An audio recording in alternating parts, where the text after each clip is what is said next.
This story time is about how my boyfriend exposed my nudes to everyone at school. By the way, we're calling him Keith. So I've been with my boyfriend Keith for 4 months. He seemed pretty cool and chill and very outgoing. He played basketball and was very popular in school. So when he started talking to me, I felt very special. But as time went by, he wasn't the guy who I thought he was. He was pretty self-entitled, cocky, and it got annoying. He expected everything to be handed to him. Anyway, throughout the relationship, he'd always ask for nudes, but I always tell him no because I'm not that type of girl to send any guy nudes.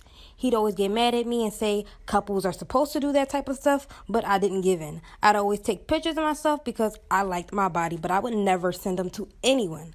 One day, Keith comes over to my house. We chilled for a little bit, and then my mom had called me. And then when I had came back, I saw him on my phone. When I snatched my phone from him, he sent the pictures that I took of myself and sent them to his phone. It get really reckless after this.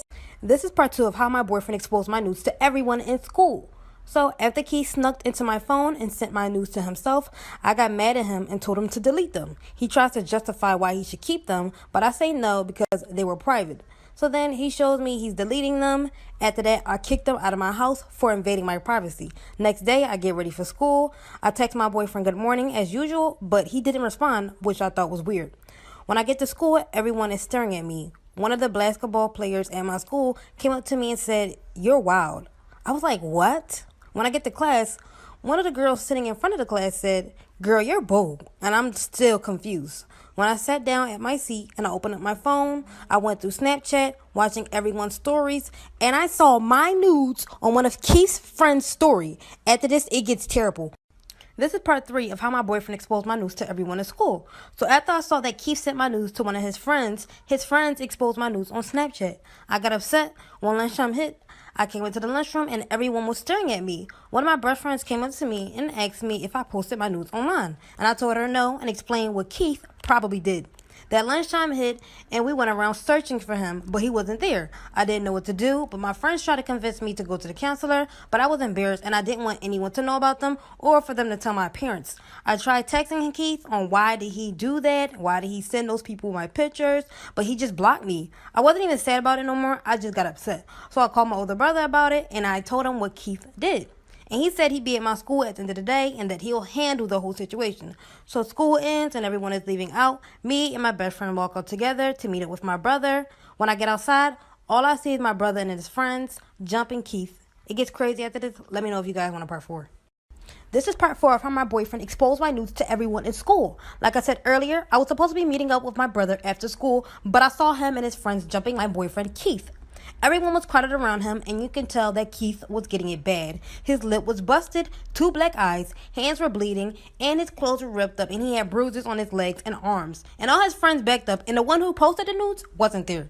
By the time I reached down to the crowd, the cops came, and I'm pretty sure it was probably because the school called. And I was trying to stop my brother and pull him off of Keith, but him and his friends just kept going at him. When the cops came storming in, they all hopped out of their cars. They screamed at everyone, telling everyone to back up. By the time they reached the center, they arrested my brother and his friends, and they had to get an ambulance for Keith. My brother tried to escape, but they tased him and he fell to the ground. At this point, it gets really sad. To be honest, I don't even think y'all actually want to know what happened after that, but let me know down below. This is part 5 of how my boyfriend exposed my news to everyone in school. So after the fight broke up, the cops were called and they arrested my brother and his friends, but Keith had to get an ambulance. Afterwards, I went home and my friends came with me. At this point, I had to tell my parents. They were really disappointed, but they weren't hard on me. They ended up going to my school, talked to my counselors and all the teachers about it, which was very embarrassing for me. They brought in one of the students who was Keith's friend that actually posted the pictures. Some other stuff went down, but we were able to press charges. As for my brother, my parents bailed him out. But Keith tried pressing charges against my brother, but since I was already pressing charges against him for exposing my pictures, he ended up having to drop the charges because it was too much going on. Some other stuff went down in between, but it's too much to explain. But at the end of it all, I won the case. Keith and his friends ended up having to leave the school, and of course I broke up with Keith, but my news will forever circle around the internet. Once when I was around 6 or 7, my mom brought home some delicious chocolate and gave some to me. I loved the stuff and stole the bar that she had saved for my stepdad. He comes home and my mom can't find the chocolate. She asked me what happened to it. I blame the dog Duncan, knowing that he often eats things off the counter. I didn't know at the time that chocolate was toxic for dogs. My mom goes terribly pale and rushes Duncan to the vet, and he has to throw up. I felt terrible about this, and I thought it was because he stole the chocolate and was some form of punishment. So the next day she brings home more chocolate, and nobody told me that it was for Duncan's own good that he was taken to the vet. So feeling bad for doing this to Duncan, I gave him my chocolate, this time thinking he deserved it after taking one for the team. Later that night, my mom asked me how the chocolate was, and this time I decided to tell the full truth and explain that I gave the chocolate to Duncan this time as I felt bad for getting him in trouble yesterday. So after another late night trip to the vet, I was finally told that chocolate is toxic for dogs. Duncan was fine in the end. Now the twist is that the very expensive vet trips cost a lot of money, which prompted my mom to take a look at our expenses. That's how she found out our stepdad was hiding an affair and then got a divorce.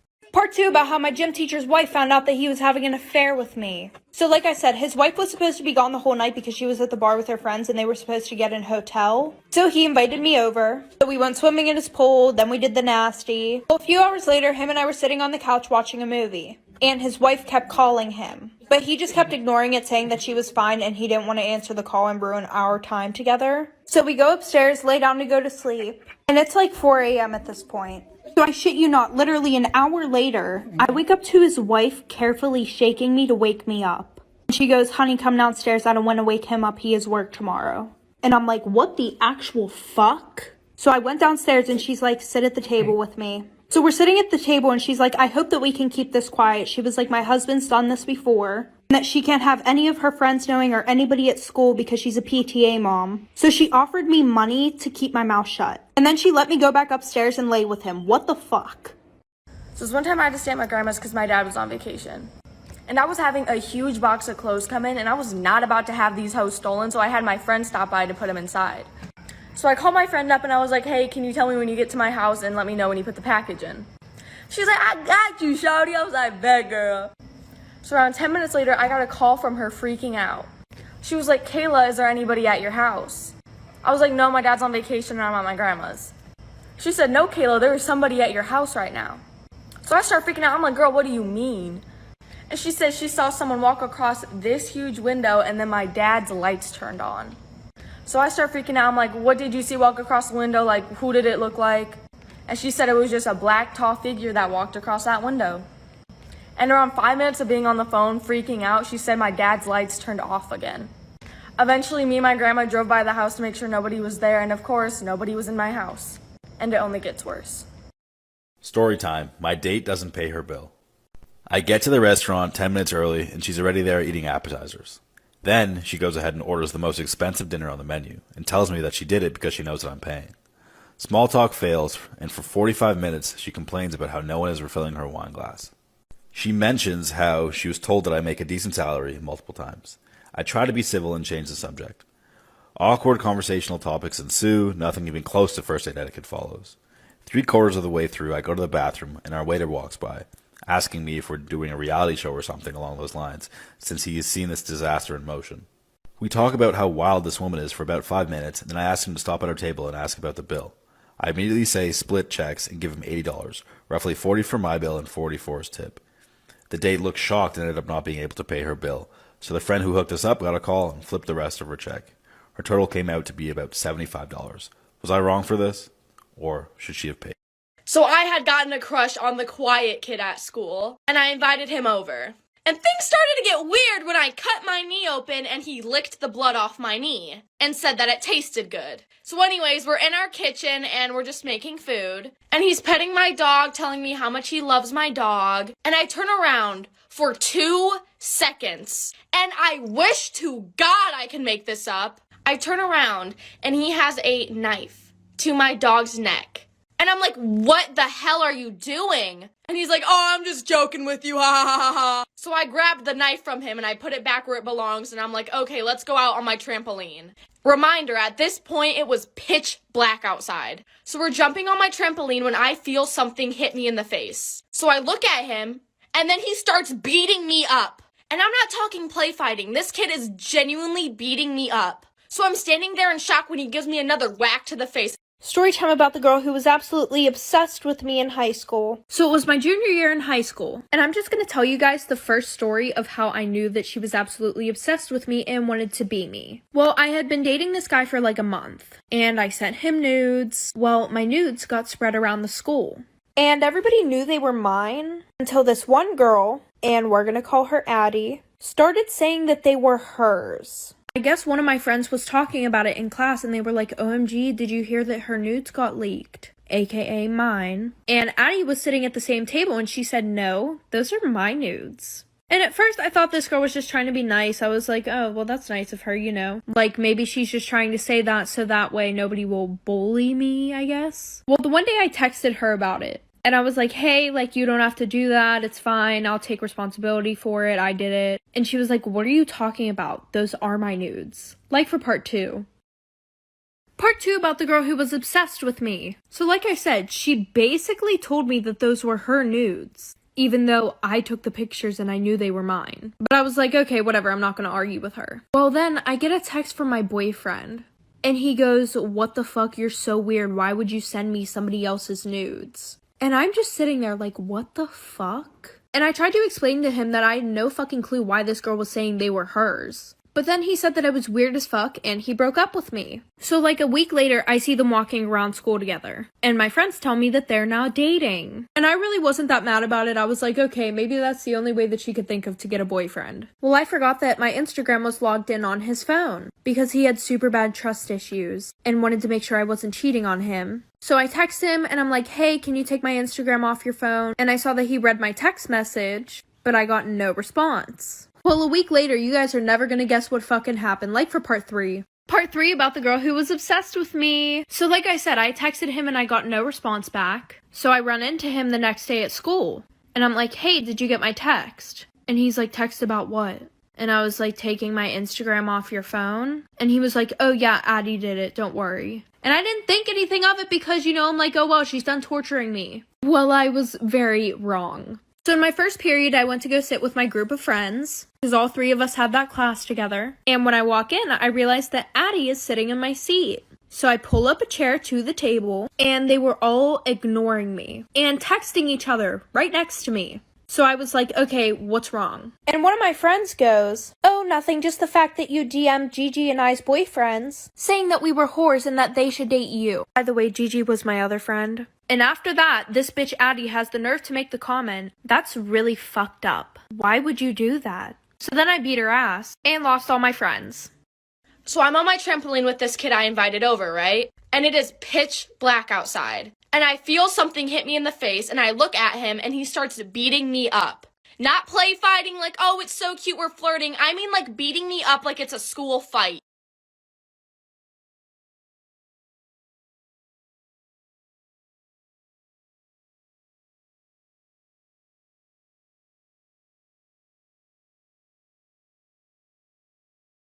This is why you should always change your locks. In 2017, a college girl woke up from a nightmare drenched in sweat and decided to rinse off before going back to sleep. She propped her phone on a shelf, turned on some music, and then hopped in the shower. A few minutes later, she reaches for her phone to change the song, but stops suddenly. Reflected on her phone's screen was a person standing in the middle of her bathroom facing the shower. She somehow kept her composure, turned the water to scalding hot, and then ripped open the curtain and sprayed the intruder in the face. As they howled in pain, she ran past them to her kitchen to get her butcher's knife. In a panic, she can't find her knife, so she just runs out of the apartment and calls the police. The police go in and come out with a crazy-looking woman in handcuffs. One of the officers comes over to the girl and says, she used to live here and she had copies of your keys. Then he pauses and looks down and brings up a clear evidence bag that contained her butcher's knife, and he says, looks like she wanted her apartment.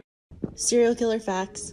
John Wayne Gacy was born on March 17, 1942 in Chicago, Illinois. He had both a verbally and physically abusive childhood brought on by his stern father.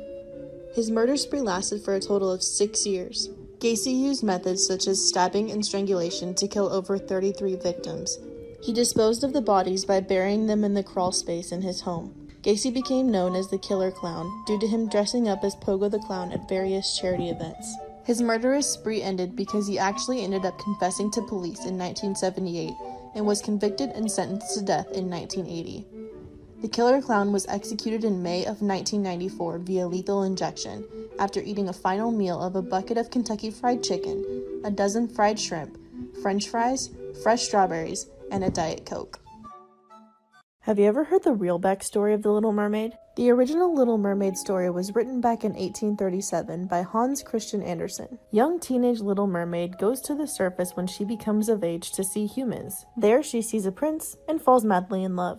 Like today's story, she goes to an evil sea witch who gives her a potion in exchange for her voice that will change her fins into legs so that she can walk on land. So she gets her legs and gets to go up on land under the condition that she has to make the prince fall in love with and marry her. The prince, however, falls in love with a different woman and marries her. Her sisters know that this is bad news for the mermaid, so they tell her to stab the prince and kill him and drip his blood on her feet so that she can go back and live with them in the sea. She can't bring herself to do it though, so she jumps into the sea to meet her impending doom. But she doesn't die and is lifted up by the daughters of the air and given a new way to obtain an eternal life outside of the water. This is why you should always lock your front doors. A kid living with both of his parents decided to watch a movie for their family weekly movie night. He then gets up to use the restroom. As he is in the restroom, he sees all of the power in the house cuts off, and then he hears 2 loud thumps. He locks the bathroom door and hears heavy objects being dragged across the hallway. The kid, freaking out, runs out of the bathroom and runs into the restroom. Once he is inside the room, he locks the door. As he locks the door, he jumps in bed and acts like he's asleep and hopes that this person who is in the house will ignore a child sleeping. He closes his eyes and hears the door creak at the same time. He squints his eyes and sees a man with no eyes dragging the bodies of both of his parents. The man dragging his parents sits his mom's dead body in a chair facing him, and then sets the dad's body on the floor facing up. It was almost like whoever was in the house who killed them wanted him to see it. He then sees the man writing something on the wall and then climbs under his bed. He laid there for hours knowing that if he moved a muscle, he would end up just like his parents. He finally built up enough courage to read the wall, and the writing on the wall said, "This is why you should always check your back seat." A woman coming home from work decided to drive home. As she's driving, she notices a black car following behind her. And every red light she stops at, this black car will constantly flicker his lights. She began to panic and drove faster and faster, taking every turn she could to get away from this car. As she's driving, she calls her dad and tells her that this car is following her and to meet her in the driveway so she's not alone. She pulled into the driveway and sees her dad waiting outside. Then she sees the car that's been following her pull in right behind her. The man in the black car behind her gets out of his vehicle and runs to her and says, "Get out of your car now." She gets out and the man behind her says, "There is somebody trying to kill you." The man in the black car behind her pulls out a weapon. He shows the woman that there has been a man in her back seat, and every time he would flash his lights, it was because the man was about to stab her. This is why you should always trust your gut. In the early 1970s, a college student decided to hitchhike his way home after class. A car pulls up, a man offers him a ride, and he climbs in. As soon as the car started moving, the student felt totally uneasy, like something was wrong but he couldn't quite place it. Without saying anything, he waited till the next time they slowed down and he flung the door open and ran away. 2 years later, he's flicking through TV channels when he comes across this special interview with a death row inmate. And it's just the audio recording, so he hears the interviewer ask the inmate, "Why did you remove all the door handles inside of your car?" The man just goes, "Well, the first time I tried to kill someone, I picked up a college hitchhiker who got smart at some point and jumped out of my car. So, lesson learned, remove all the door handles." When they showed his picture, the student knew immediately that he was supposed to be the first victim of John Wayne Gacy, aka the Killer Clown, who had killed over 30 men and boys in his clown room and stuffed them into his basement. This is why you should always lock your crawl space. In 2019, a young woman had just moved into the second floor of an apartment building. She noticed a tiny crawl space that connected all the apartments on the floor, but she wrote it off, citing, "Who'd be small enough to crawl through that?" One night, she walks into her living room and out on the fire escape is a tiny woman desperately trying to yank open her locked windows. Terrified, she hides behind some furniture until the woman eventually leaves, at which point she runs into a room, grabs her phone, and calls the police. While waiting for the cops to arrive, she hears something above her and she looks up. One of the ceiling tiles had popped up and the woman from the fire escape is staring down at her. She'd used the crawl space to get up there. The girl screams and the woman scurries away. It took 3 days for the police to finally get the woman out of the crawl space and bring her into custody. Turns out she was on some unknown, extremely hard drug and had totally lost. My daughter Savannah is the CEO of faking illness to get out of school. So when she does not feel like being there, she will go to the nurse's office and complain to them that she is really not feeling good so that they call me and I have to go get her. Well, one day after this happens, I walk into the administrative office and everybody is really concerned because Savannah is sitting in a chair like so dramatically like hi, Mom. And like when I saw her, I burst out laughing. I was like, oh my God, are you okay? And everybody looked at me like I was some really bad mom. Like, oh my God, why aren't you more concerned? But as we were walking out, she was walking really slow and actually didn't look good. So even I was a little concerned. I was like, oh my God, honey, are you okay? Until we got to the car when Savannah looks at me and goes, you know what, Mom, I feel better now. And I was like, Savannah, are you serious? And she's like, Mom, do you maybe want to go to Starbucks and have like a girls' day? And I was like, honey, what kind of question is that? You know I do. Storytime Tinder edition. Okay, the story blew up on Twitter like a while ago, but I'm just gonna retell it because it's very informational. So there was this guy and this girl, and they met through Tinder, and then they met up and they went on this date. And they were out at dinner, and then she starts not feeling so well. And then she says, I really need to go home. And he says, yeah, I'll drive you home. And she says, okay. So then they get to her house, and then she starts feeling better. So then she says, do you want to come in for some coffee? And then he says, yeah, sure. So they go inside, they have their coffee, and then she doesn't feel well again. And she's like, oh, I'm sorry, I don't feel well again. I think you really need to leave. And he's like, okay. And he leaves. And then she goes to bed, and in the middle of the night, she wakes up, and she hears this noise down in her kitchen. And so she locks her door, and she calls the cop. And the 911 operator is just on the other line saying, can you just stay on the line until the cops get there? And then the cops get there, and they're like, the door is locked. Like, we don't think anyone's inside. And she's like, I promise you, someone's inside my house. I can hear them. She says, you have my permission to break down the door. So she's still up in her room, and then she hears the cops break down the door. And then she hears some rustling and some fighting. Parts